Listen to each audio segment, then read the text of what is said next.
Hello, everybody, and welcome back to another episode of the How's Your Touch podcast, covering all things women's Scottish women's football. I'm Peter. I'm joined by Matt. How you doing, Matt? Yeah, I'm good. Busy. Busy. But Yeah, the yeah, I'm good gets less convincing week on week, to be honest. yeah. But Someone at work the other day asked me how I was doing, and the pause before me going, "I'm fine," gave away the truth. I was not fine. Like, yeah, what is wrong? But no, I'm fine. I'm generally okay. generally, yeah, as things go, can't Yeah. complain. How are you? I'm all right. Yeah, can't complain. It's all good. Things are progressing. Back talking about the SWPL. A week off last week because of the cup, and well, the SWPL had a week off because the cup. We had a week off because just did. I mean, I think the week off combined with the I'm fine getting less convincing, I think tells the story of why we had a week off. Yeah, exactly. That's true. But listen, we're back. We're energized. We're ready to talk about another week of SWPL action. Actually, Any to be fair, news I to am be actually quite before? energized. Right, that's good. Because I'm going on holiday tomorrow, so I'm Where are you excited. going? Northumberland, so like not exactly Nice. like yeah, What are you doing not in the most Where is exciting Northumberland? Is destination. that in Scotland? No, Northern England. See, that makes sense. Like Nowhere in England has a real name. Northumberland. The fuck is that? It's not a some real of the place. place names around there are so funny. Like I've just been like looking around because we've always been looking at like Google Maps to see what to do, Mm-hmm. and I've just been scrolling to place names and being like, can we go here so I can just take a photo of the sign because it's like just Yeah, ridiculous. people So place things as because we're going down to like Essex in November for a friend's birthday, and we're going to a place called Little Maplestead. That's not a real place. That doesn't exist no, outside of like fucking Peter Rabbit or something. That's not. That's not real. I So yeah, I would say the same. I'm opening Google Maps because there was one that I meant to send you a photo of, but it was late at night, so I didn't. just I thinking about figured that me you in didn't bed. want. No, it was like by late at night. I mean like 9:30, Yeah, but fair. like late enough. Because there's. I don't know if I'm able to find it now. We're specifically going to Alnwick. Um, oh wait, It's not a Long real place. Hamilton. Long Wall. All one word, and it's just north of Long Horsley, also all one word. And I was like going through Google Maps, and I'm like, what is going on? These places don't Just in exist. general. Yeah. There's also Long Benton, which is in Newcastle. Just yeah, Yeah. it really. I don't understand who named a lot of these places and how they didn't like update them at any point. Yeah. Because I can imagine these place names in like Victorian England. They come straight You out know, of a fucking kid's book. Long Horsley. I really want to go to the Duddo Five Stones, um, but it's The slightly too law. far. The Duddo There's a Five place. Stone. There's a place called Duddo, and there's a stone circle called the Duddo Five Stones. I also want to go to Upsetlington because I think it'd be funny to get a sign in front of a photo in front of that sign. Upsetting. But again, it's Yeah. slightly too far because it's on the River Tweed. It's like on the border. River Which, to be Tweed, fair, I would also be quite not a real upset river. if I lived on the Tweed. border. You Yeah, would be. but anyway, You would. that's Yeah. so I'm quite excited for that. I need to pack, and I need to get lots of work done in the next day so that I don't like come back to a shit show and have a panic attack on Tuesday. But that's the future. Yeah. Not your problem. What's that thing? It's like future me's problem. But Yeah, then future exactly. me's like, oh. Future me is then like, oh, future Matt can deal with it, and just Yeah, keep going. literally just keep pushing it away. Well, anyway, let's get cracking with this then, so we can do it. So yeah, quick break, do our little musical interlude, and we'll be here to chat about the big fixtures on the SWPL 1.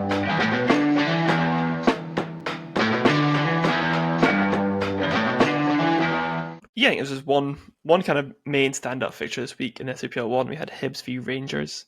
Hibs coming out victorious again somehow. Kind of weird. I mean, the somehow is that we battered them, like realistically, but Well, you got battered for half an hour, and then the XG ended 3.4 to 1.2, and they had a penalty and their in that. penalty was fair enough. Like it should have been about 6. It should. Especially considering Rosie Livingston missed the target from a yard out, Yeah, which she'll do was, that. I think, quite impressive to not score. Like, not only to not score, but also to like entirely miss the target.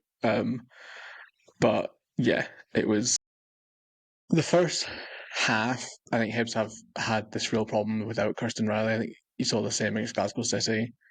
There's like a big gap because Notley and Grant, I think we've spoken about this before, Mm-hmm. neither of them want to do the job that Riley used to do in terms of just sitting and being like the body between the midfield and the defence.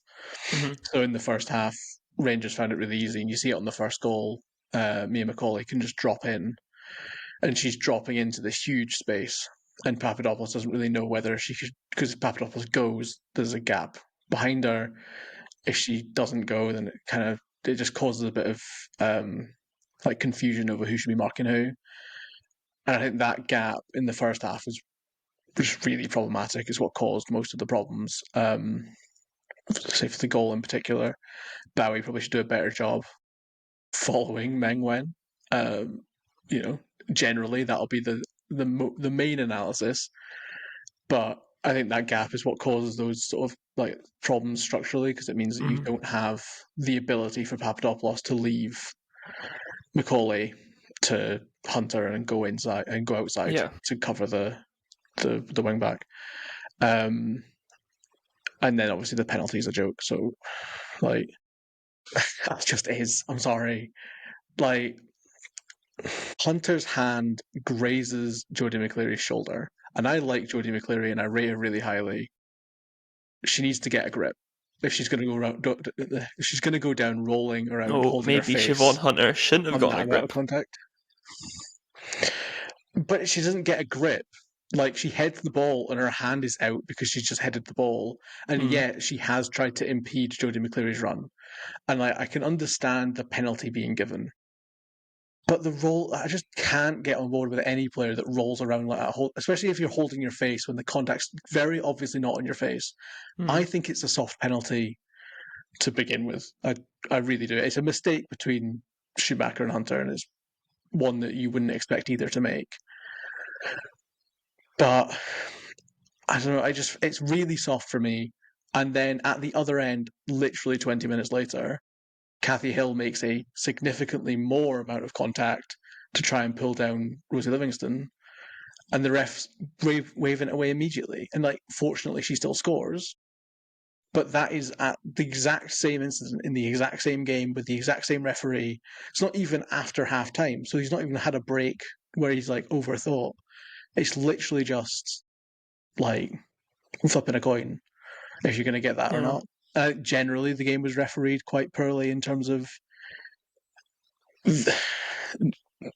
punishing things sometimes, but not other times, and just being a bit like odd, like Mm-hmm. odd behavior from like the referee, which I didn't love. I'll be honest. It was quite frustrating to watch. A number of offsides went the wrong way. A number of throw-ins and corners went the wrong way. And I'm not saying they all didn't. It's not that they all went against Hibs and 4 Rangers. Like both ways. Siobhan Hunter Mm-hmm. should have been sent off, and I genuinely no clue why she didn't.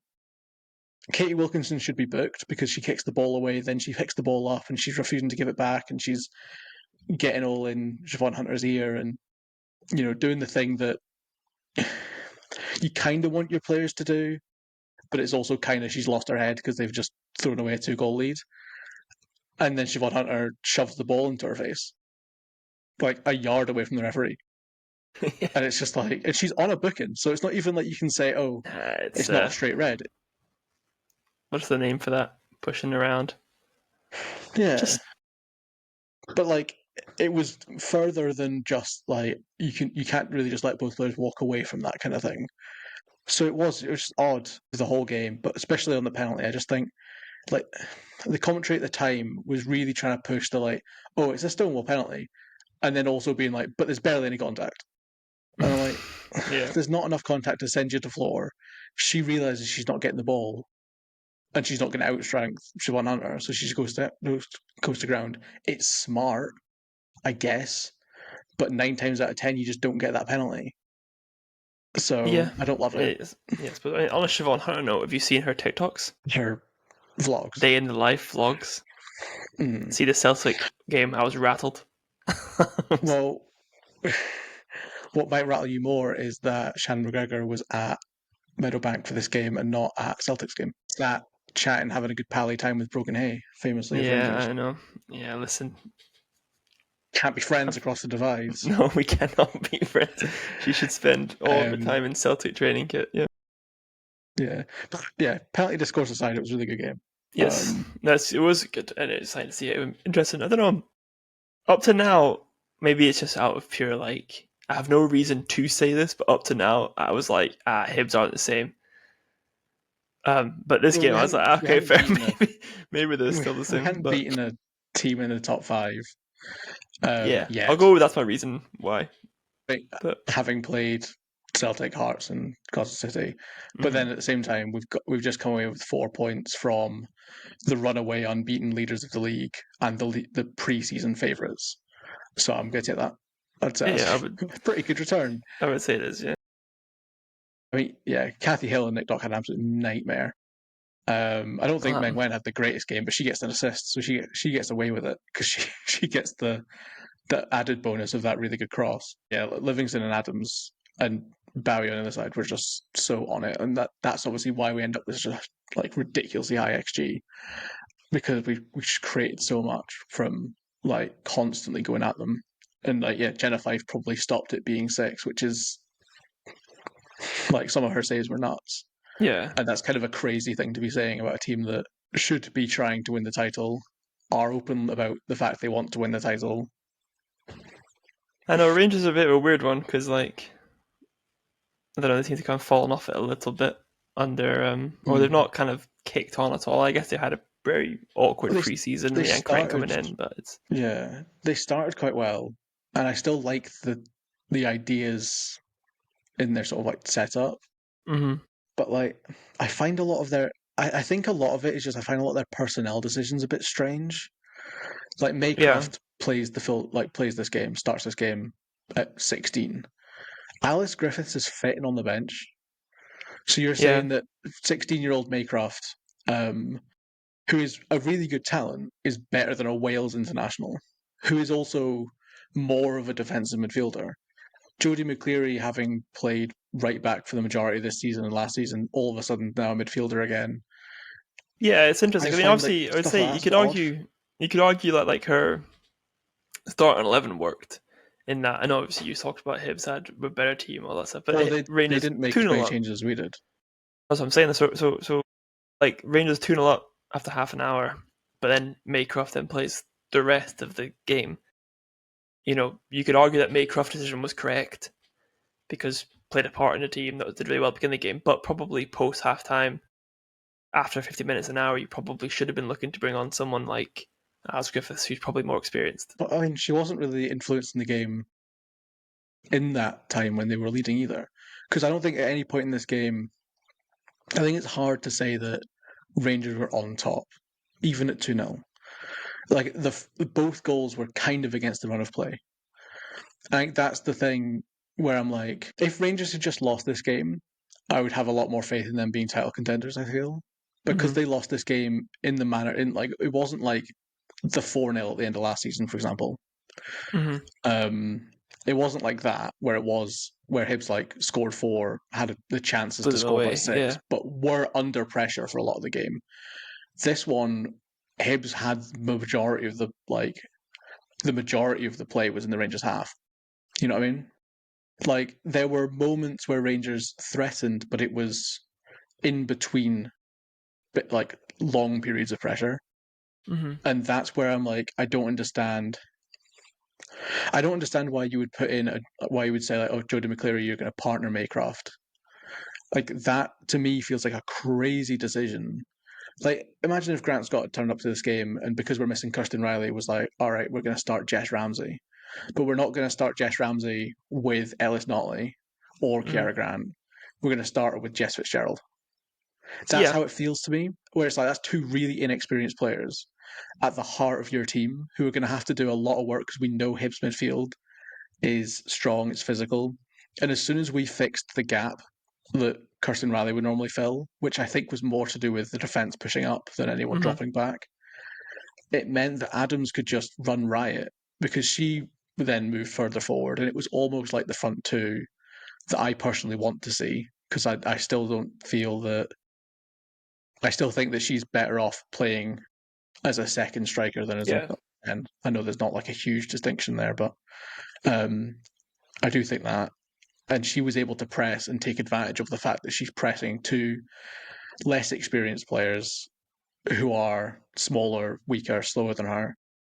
So she was able to just really take advantage of that. And so was Ellis Notley when she pushed up into that pressing line. And that's where I find it odd because like Alice Griffiths is not small. Well, She that's is what a defensive I'm. midfielder. You need someone to like, even when they were winning, they weren't winning like the momentum of the game, and they weren't able to stop the momentum because Kathy Hill was struggling so much. Nick Dock was Mhm. struggling so much against Rosie Livingston, Well, and that's what then I think is the not have more anyone in kind of midfield to do it. strange thing. I think the starting 11, like I would agree overall in general, I probably wouldn't have started Maycroft and Jim McCleary together as a pivot, but he did that. Whatever. I think the stranger thing is over the course of 90 minutes, as Hibs start scoring these goals, as Ailey Adams gets more influence in the game, you don't change it. You try and continue with them two there. You know, I feel like after halftime probably would have been a good. Alice Griffiths, like if she makes the sub in midfield, which she didn't make a single sub within the midfield, then maybe Rangers are able to um what's the word, like adapt to what Mm, Hibs had done and maybe get better results. So I think it's interesting from, yeah, I don't know, maybe it's a I naivety of a young manager, but I thought the Leah Eddy decision was also a strange one with it being her first start of the season, mm-hmm. um, coming back from injury. Because again, you know you're coming against a physical team. Jess Pegram's actually been quite good, and you're also putting Lee Meng Wen in for her debut. Like I don't understand the logic of almost tearing up your back four when you're Yeah. going when you're playing Hibs. If you're playing any other team in the league, that finished below fourth last season, fine. Mm-hmm. But when you're playing a team in a direct title rival, like title competition with you, you want your Mm-hmm. best players on the pitch. But I don't think like Leah Eddy was good. She was fine. Um, she wasn't the one getting absolutely bullied, but she's not 100% fully fit because I feel like the substitution must have been pre-planned. You don't take off your centre back unless you have to. Like, And I I mean, guess you see that with she was Hibs. Both booked, was she centre backs not? on But I yellow mean, cards. I know she wasn't Well, booked, both never Hibs mind. centre backs are on yellow cards, and we Yeah, have that's true. Scarlett Heron on the bench, and we don't make a change. Like, I feel like it was a pre-planned No, sub, and yeah, I feel yeah. like if you're going to do that, do it the other way around. Bring her on. Don't have your a player that's not played yet this season doesn't have a connection with a right back because her right back's not played ever before for this club. Mm-hmm. Hasn't played with Cathy Hill for a while, and is going to go into a game against one of, if not the best attack in the league. I think that's like it's just decisions like that. I think you can go across the team with that, like not bringing off Nick Dark, which sounds like the most ridiculous thing in the world to suggest Mm-hmm. because you're talking about an experienced Scotland international, but she was getting torn apart. And I Yeah. think that there's a point where you have to go, like, for Nick Dock's own standards, she'll know she wasn't good enough. For No, Nick yeah. Dock's own standards, you have to take her off and have her be angry at you, whatever, who cares? Because, like, at least Fallon Connolly Jackson might be going in less experienced. She might not be as good as Nick Dock, but we know she's quick. And at least she's not had the experience of 45 minutes of being turned inside out. Well, I think that's the thing. It was interesting. Um, Like even the subs that were made, it doesn't seem like they really changed what Rangers would do, and mm, it's more or less like for like subs with the options of like Griffiths and Colin Jackson and Austin on the bench, who are maybe a bit more versatile to come in. I You could have thought brought Fallon Colin Jackson on and not necessarily taken off Nick you could have Dock, brought off and Arnott, you know put what I on the mean, wing, and double up. maybe Yeah, like moved back to like a three or something like that, and tried something Yeah, different, because as the goals started coming against you and Hibs got a foothold in the game, probably would have been good to, your game plan worked in theory and that you're 2-0 up. Now, what's the second part of the game plan of maintaining the lead? And didn't seem to be they could get to that second part. yeah. And I think even looking at that, like I think Hibs subs made more impact on the game, Mm-hmm. despite coming extremely late.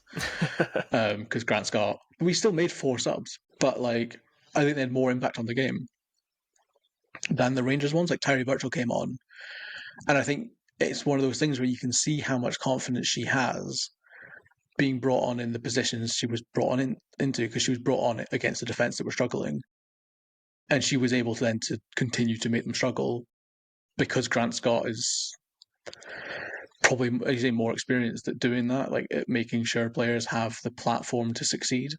And I think that's the bit of Rangers where I'm not.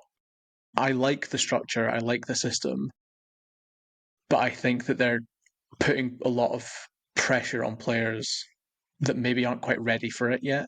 And then Mm-hmm. also a lot of pressure on players that are, I don't want to say slowing down, because I feel like that's harsh on someone like Nick Dock, who I still think Yeah. is the best left back in the league. Like players like Nick Dock or like Cathy Hill, where they are going to be isolated defensively. Mm-hmm. And that's a real struggle. Like, the big strength and the reason that he was won the league last season is because of the ability of swarming players in defence. It's a back 6, and it like you feel it when Mm-hmm. teams transition, especially in that second half for Rangers, when they got forward and when the ball got to Wilkinson. She had to deal with Notley and Lindsay Taylor, and often someone else nipping at her Mm-hmm. heels and trying to nip the ball off her. When Hibs got forwards, it was just open space. And the Mm-hmm. Rangers defence are backing off because there's so many options for the pass. And yeah, I think that's the real difficulty they have to face now. Is probably going to be how can they, you know, be a bit more resilient. But I do think generally, like, I don't think there's much they could have done against what Hibs, especially that second half Hibs, like that was probably the best we've played Yeah. since the 4-0 against Rangers. Like, it was a really, really solid performance. It was really good defensively. It was really good going forward. Callie Gibb had another ridiculous game. We're going to talk about the Mm-hmm. national team later, so I won't make too many comments about it. But she was Yeah. incredible. Bowie was incredible. Livingston was incredible. Mm-hmm. And just at the simple things, but like at getting the ball from the halfway line to dangerous positions. And then you've got McGovern and Adams obviously in the middle, and their connection seems to start to be a bit better, especially with now they're both central. I'd like Adams further forward, but But I think you that's a know, massive credit to Hibs, and maybe like stands himself for the rest of the season in terms of like going 2-0 down and mm, not panicking, not kind of completely throwing it all the window and trying something else, continuing having confidence in what they do, confidence in their own players, and then going on. Obviously, that second half performance is yeah. probably So also a bit of a Grant Scott kind of like, probably he will have tweaked wee things, I imagine, but like, or by tweak, could he just be like, you were meant to be doing this, by the way, why weren't you doing that kind of thing? mhm. Um, and yeah, I that's think the kind of last a 2 games have been a bit of a marker in terms of it being Glasgow City Rangers back to back. yeah. The City game we should have won, didn't. It's not the end of the world. It's a draw against Mm-hmm. Glasgow City. I feel like, and it wasn't like you should have won. Like in terms of if this game had been a draw, it would be like that's 2 points lost. The Glasgow City game Yeah. was just kind of like it's a draw. Who cares? Um, and then to do that to Rangers in the second half, and that's a real big like. Oh, by the Mm-hmm. way, once again, sort of like a because I think you look at the Celtic game in the same way in terms of should have won that game. Mm-hmm. That was 2 points dropped, and then that is a performance that you can look at and go, like this wasn't a fluke. We are Mm-hmm. actually very good at football, Mm-hmm. even though McAloney's gone and Riley's injured and so on. Yeah. Yeah, it was definitely it was a really good game though between two teams that were trying to win the title. I think the disappointment is that Rangers maybe didn't battle as much as they could have in midfield, and I think that's because of their setup. I think in terms of their starting 11, I really like Maycroft. Apart from the fact that she's English, is the thing I learned today. She got called up for the under 19s, and I was like, she's a Right. Rangers Academy prospect. What do you mean? Yeah, But if not, I just think I think she's in a similar vein to the two 16-year-olds at Hibs, probably similar to like Sienna McGoldrick at Celtic and mm, so on. Like I think they're definitely ready to be playing against the bottom four. yeah. I worry about them in games even against the likes of like Motherwell, Hmm. just because of the difference in physicality when you come up against a Motherwell or a Partick Thistle Yeah, compared is to. tough. And then if you bring them into a title challenging game, I just think that's too much at this point in time, Mhm. given the fact that she's 16. Like Yeah, that's crazy. You know, yeah, and from I a think it's tough. yeah from a title challenge point of view, obviously that's now Rangers' fifth place. Was that 6 points off City already? Given they've got less games now as well, is that too far? No, because there's still the split and there's still the same number of post split Fair teams. enough. Yeah, well, fuck me, So right? it's not. Yeah. No, Basically. I don't think they're. I think they should be concerned, especially given the position they were in. Like what was it? Like 2, 3 weeks ago, they were top of the league, and they've like fallen like a stone. But in saying that, I think it's the thing. I think it's the same things we were talking about with the bottom teams not having a chance to build up games, Yeah, having like a run of weaker teams. The top six are also having to deal with the fact that every second week they're playing one of the other ones, and that's like also nuts. And it means that the league table is going to swing. quite dramatically. Glasgow Yeah, City, obviously, I might look like a tit in 7 months' time. Glasgow City aren't going to go unbeaten. yeah, So and it's there's also if you going look to at be, Celtic the past few weeks have built up a good head of steam, but mm, I think I've only played Hibs since they've got that Aberdeen, Hibs, Montrose, Motherwell, and we've gone unbeaten in that time.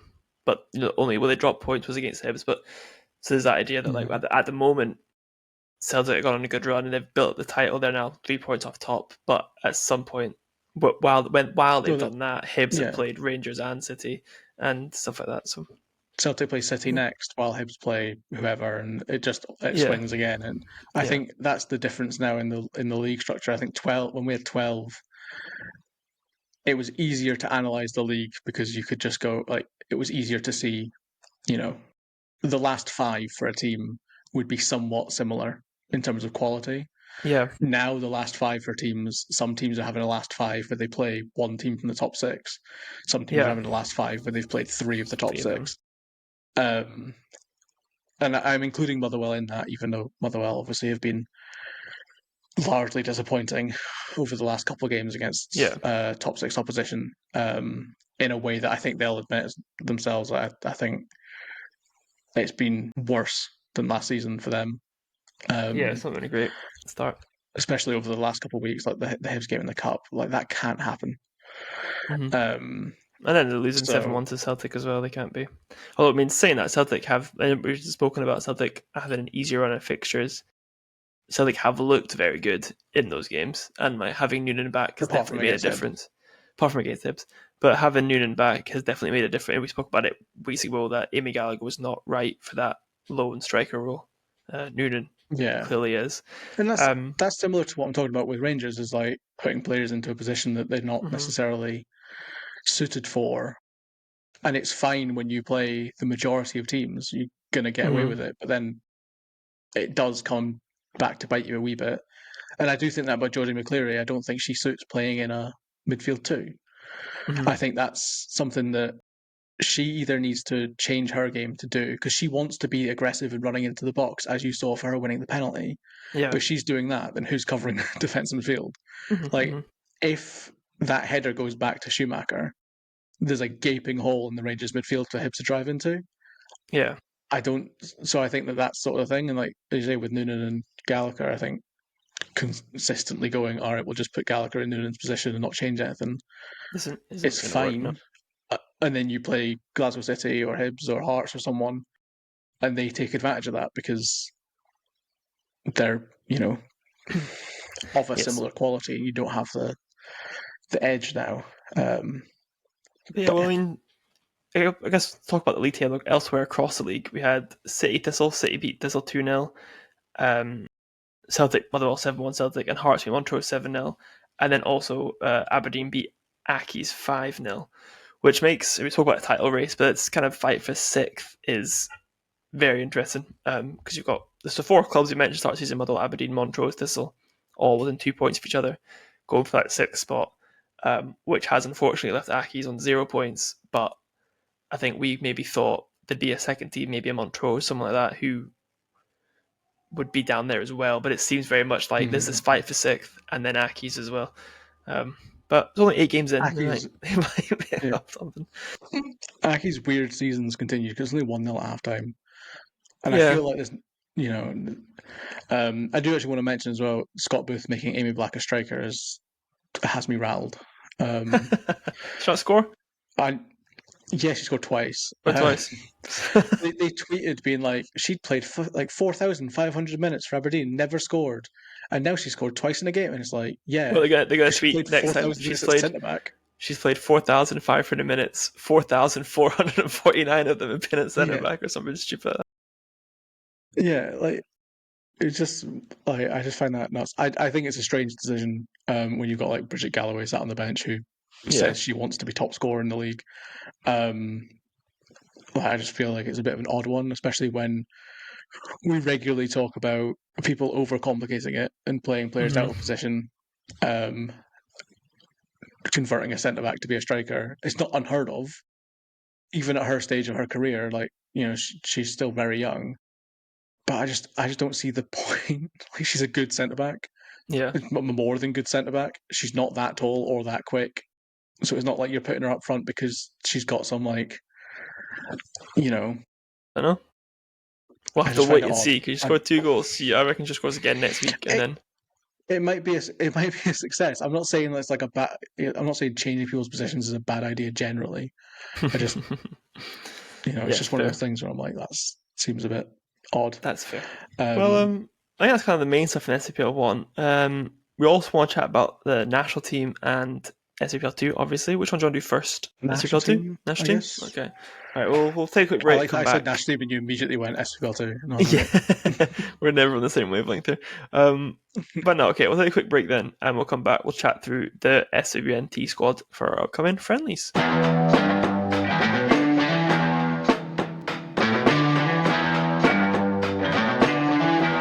Yep, so we got 2 friendlies coming up this month, end of the month. One against Morocco and one against Switzerland for the national team. Andreatta's picked her second squad. Is that right? Yeah, I think so. And yeah, I mean, there's 23 players there.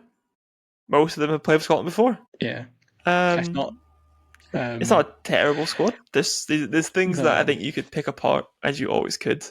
I think the most notable one is Georgia Brown, isn't it? She's the only one who's not been involved before. Come in.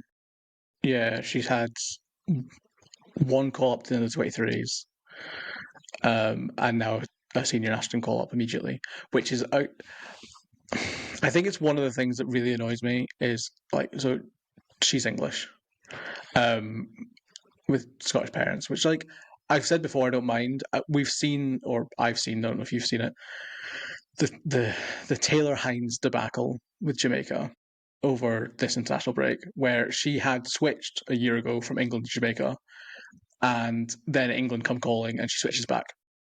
Right. I just feel like we should be prioritizing players that can't do that.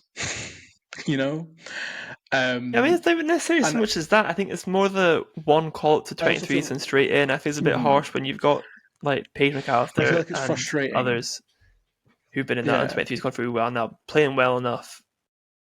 I think it's frustrating. If you were in a club setting, for instance, you'd be pretty pissed off if you had like a youth player who's doing really well and then they just bring in someone. We've got a bit of a centre-back crisis, which we've had for a while, and it all happened because we didn't bother to think of the fact that at some point we should cap somebody, with BT and Rachel Corsey not getting younger, because weirdly they aged up the way, not down the way. Did anybody ever highlight that and question that? No, just us. Never. It was a media cabal against the the former manager. But like, yeah, so we never really addressed that. And Eddie's obviously injured. She's the only one that really got capped at any point. She's back from injury now, but I can understand not calling her up when she's played 60 minutes of football.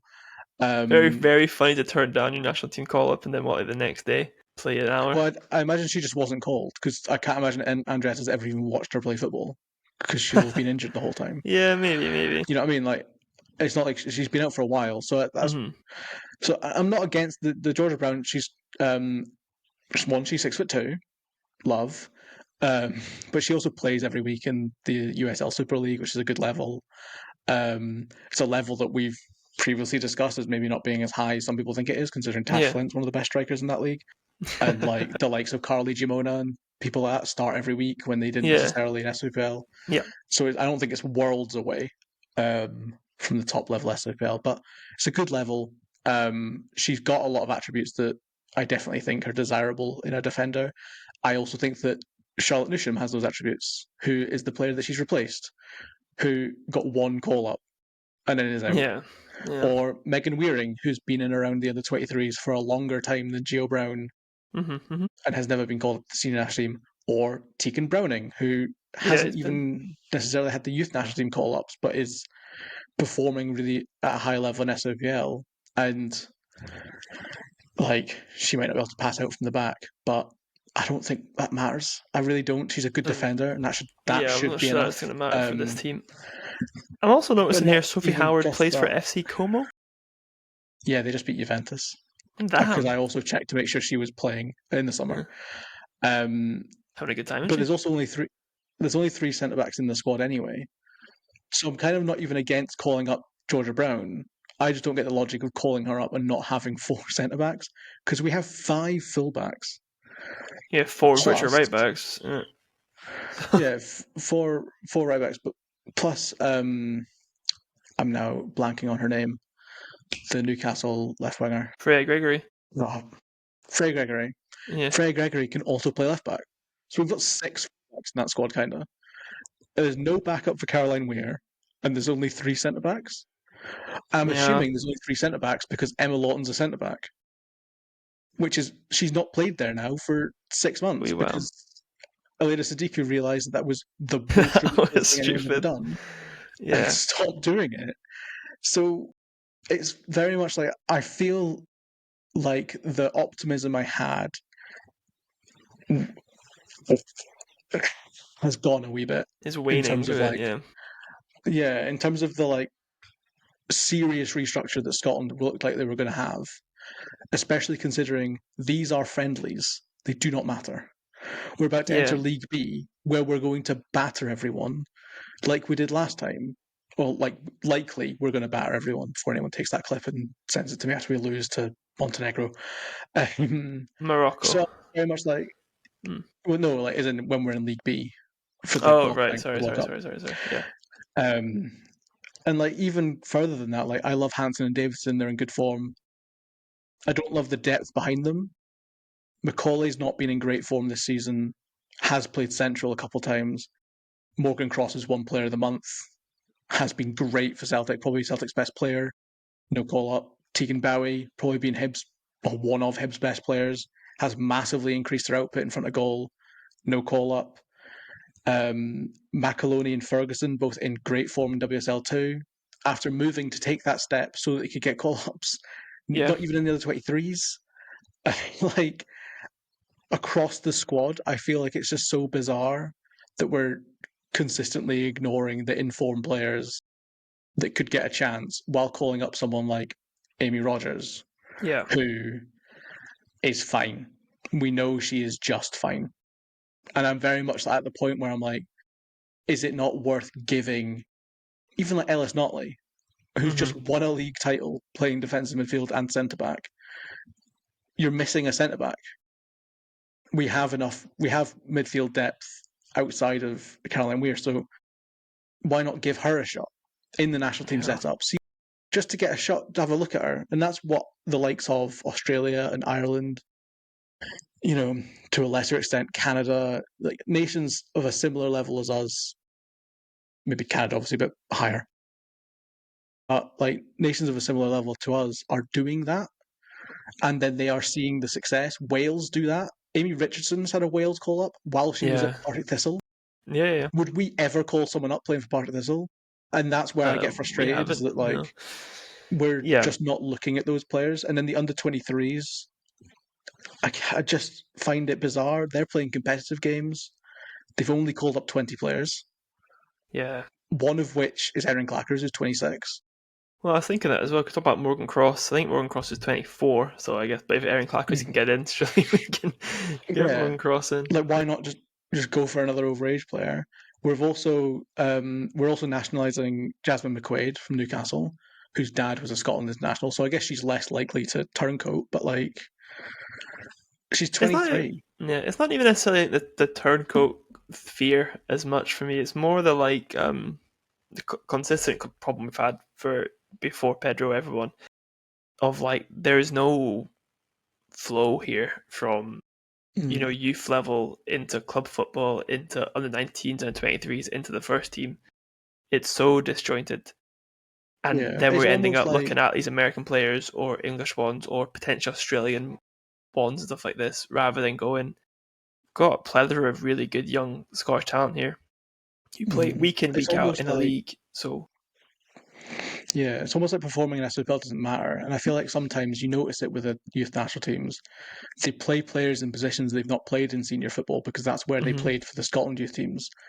yeah, And I think it's important to highlight, for example, Callie Gibb, where you've mhm, got someone who's had such an incredible rise in the last 12 months. And yes, we are stacked at right back.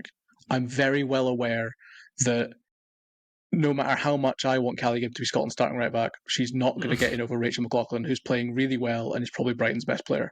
That's a fair assessment.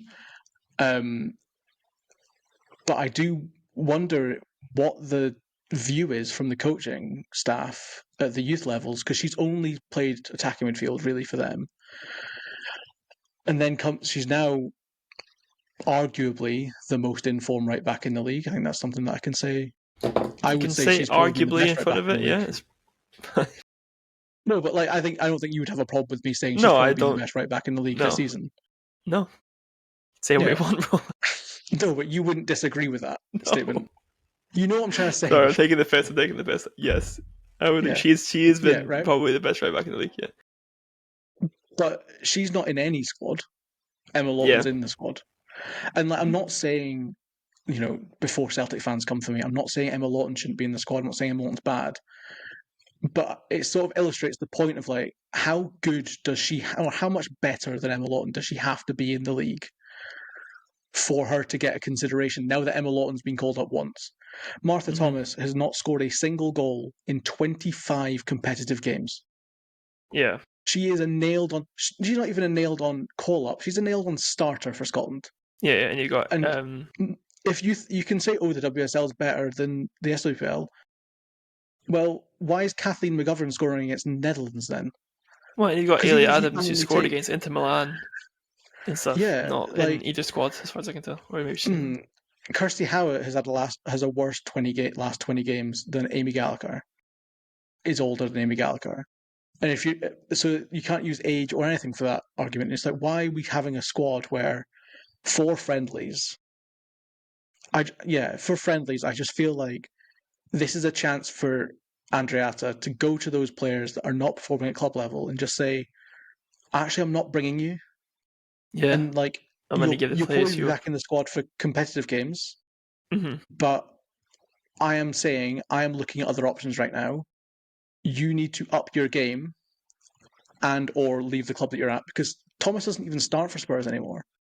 So we're not even talking about someone that's starting every week and at least has minutes in her legs. She's coming on at the end of games Yeah. because Martin Ho doesn't rate her, very obviously. And I just feel like we've got that throughout the squad. We've got so many players that for so long have been coasting international call ups, and we're not taking the opportunity to get some other options in. And that's where I get frustrated then with the Gio Brown call up, because I like that call up. hmm I don't But like Charlotte Newsham is on an unbeaten run of 18 games at hmm centre back for Charlton. Why can't we have both? And then why can't we start both? You know, like I don't. It's Morocco and Switzerland in some friendlies. Who cares? Yeah, we Like, could. Yeah. you know, it is a chance for us to go. Sophie Howard, you're 32 years old. Perhaps maybe we need to start thinking of the fact that at some point you're going to also retire. Or Jenna Clark, you're not necessarily in the greatest club form at Liverpool. I think she's been their best defender, and I think they have larger Hmm. issues than Jenna Clark. But you know, maybe we try someone else for a game, or we try Hmm. you with someone else. Um, at left back, Nick Duck, maybe you're not the guaranteed starter, but then we have to actually call up a left back. Hmm. Hmm. You know what I mean? Like instead of calling up 4 right backs, and Amy Muir obviously plays left back a lot, is a right footer that also plays a significant number of minutes on the right hand side. Like I just feel Hmm. very malaise about a lot of the depth options. Yeah. And I would outside of agree. the star players, I'm very much like, I would agree, and it seems I think why are it's they still there? as you said, I think it started talking about hoping for a bit of a change and transition national team with Andreatta and Mm. George. It doesn't seem like Andreatta's a change, and like what we'll maybe see on the pitch might change, but in terms of the structure and that, it seems to be Yeah, more of it the seems same, like which the is same old, disappointing. the same old not rating the SWPL Hmm. and Yeah, like, you know, fluttering eyes at whatever English player can change nationality and while just hoping, ignoring players of the identical quality. yeah, if not Because like, better. Yeah, I can't imagine, I can't say I've watched loads of Jasmine McQuaid. If she was good enough to play for Scotland, she would have done so by the age of 23. yeah, In my opinion, or if she wanted to play for Scotland, her dad was a Scotland international. Like, yeah. it's not like it's not like it's crazy to suggest that she could have gotten a call up like if she was committed earlier. Is she levels above Mickey McAloney, who plays in the exact same league as her No, and probably not. has an extensive catalogue of SWPL performances behind her? Yeah, yeah, Is she better than Rosie Livingston? Like, who's in the same under 23 squad, but like, if we're talking about the fact that Gio Brown got immediately promoted to the senior team, yeah. You can maybe it think. just Hmm. it just makes you sort of think like, well, yeah, what is the point in playing well in SWPL if your national team manager, as visible as she has been, isn't gonna Thinking quite take up. that into consideration? And I think Hmm. that's most stark with the fact that McAloney and Ferguson both haven't even been called up, and Kelly Gibb, like Yeah, I also think for under recently 23s McElhinney. or Mhm. senior national team. Yeah, and Like recently they that's both had a good game for genuinely Southampton, crazy. didn't they? So yeah, but we'll keep flying the SWPL flag of both leagues because there was also some SWPL two action to look at. I don't think any highlights have been posted like anywhere though, at least not by the SWPL yet. No, And this is Livingston posted Wednesday. the goals from the East Fife game. Yeah, but this is Wednesday, and usually To be SWPL have a fair, goal show from SWPL two, but yeah, to be fair, most of them in nils, so they wouldn't be in the goal show. I was only well there was 2-0. Go on, not quite half. That's that's as close to half as you can get. Yeah, fair. Yeah, it's a shame. Obviously, it's funny we're like complaining about that during a week of draws. Then, since there was 3 draws. Mhm. Um, but yeah, Killie have posted their goals, and Livy posted both sides' goals from the game against East Fife. But Mhm. yeah, um, it's disappointing that we're only getting goals, even if we are getting highlights. Like, I Yeah, it really would be think good it's to a see a bit shame. more of this stuff. Yeah, Most of them have VO cameras now. you could get I more know it's out. not the Yeah, greatest quality, but like you're doing your own video analysis, you've got to cut it up anyway. Might as well just post what you've cut. yeah. I suppose good. But I guess kind of key ones in there: Killie beating Queens Park 4-1. Just Kilmarnock again, continuing to be pretty impressive goal scoring. Um, and that's put them now 2 points clear at the top of the table. Because was it Spartans drop points this week? No, Spartans beat. Spartans drew with Gartcan. Yeah, Spartans and got into that one of the nil-nils as previously mentioned. It's a good result for Gartcairn, bad result for Spartans. As I say, puts Kilmarnock clear at the top. Other nil-nil was Dundee United v Boroughmuir Thistle, and then you also had the draw. And then you also had St Johnstone beating Stirling Uni 7-1. Which isn't great for Stirling Uni. They've not had a great start, and kind of compounded by the fact that East Fife picked up a point at Livingston.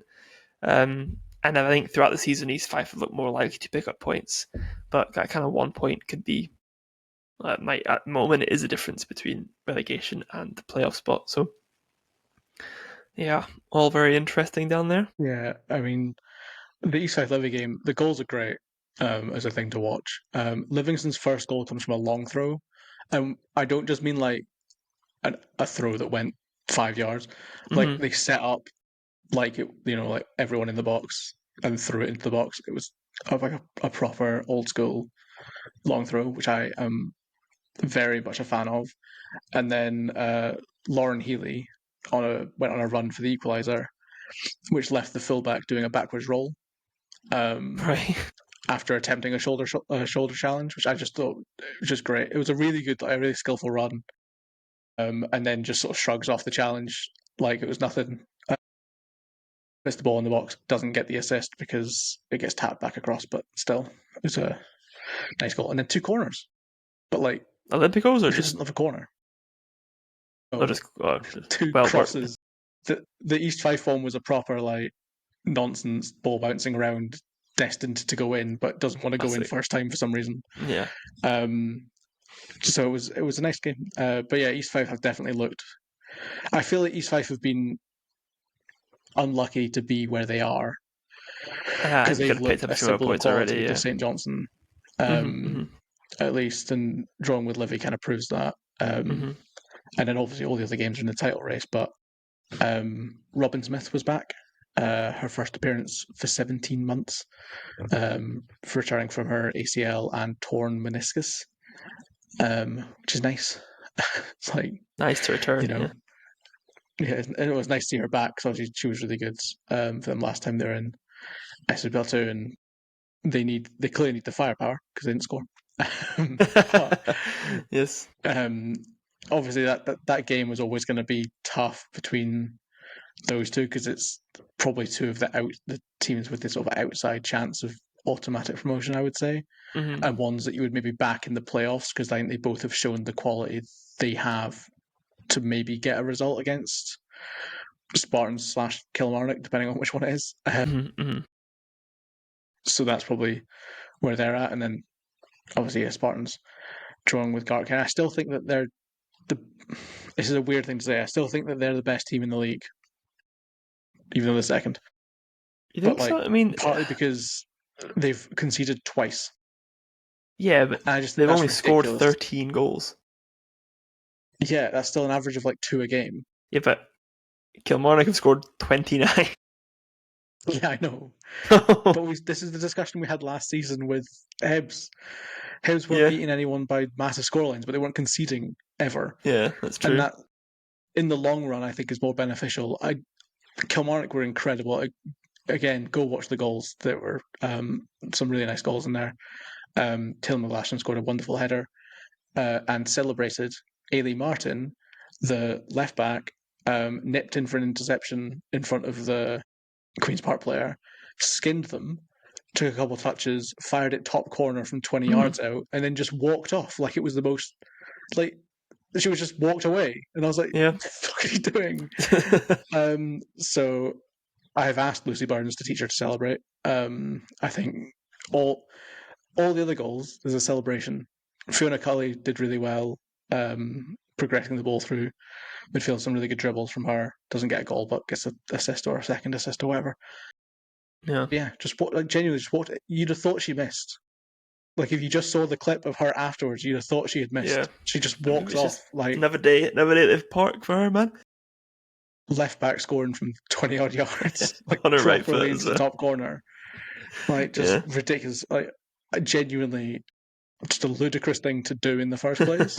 Like even the interception, she Yeah. reads the play so well to jump when she does Hmm. because it's. I mean, she's like what 30, 40 yards from goal. So like if she misjudges that, Yeah. there's a 60-yard gap behind her for Queens Park to play the ball into. Yeah. So even just to win the ball in the first place, and then also to jink round the player while she makes the interception, it's just like that's a crazy thing to do to begin with. So yeah, just learn to celebrate, and it was on the side of the camera as well. I know. So like Perfect opportunity missed. to go get some shots for Instagram. Yeah, well, listen, I want to see more of them. We'll hopefully see more of them next week if people score goals and win games. But yeah, that's been everything from this week. People will win game. That's how. We won't see Don't more of them jinx next it. week, will Tap we? it. It's international Knock on break.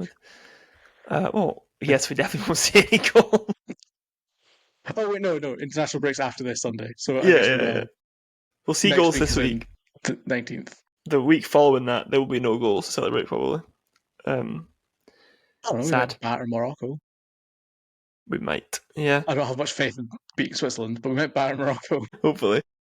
Well, keep your eyes peeled on that. We'll be back hopefully next week to chat through the SWPL again. I hope you've enjoyed this episode.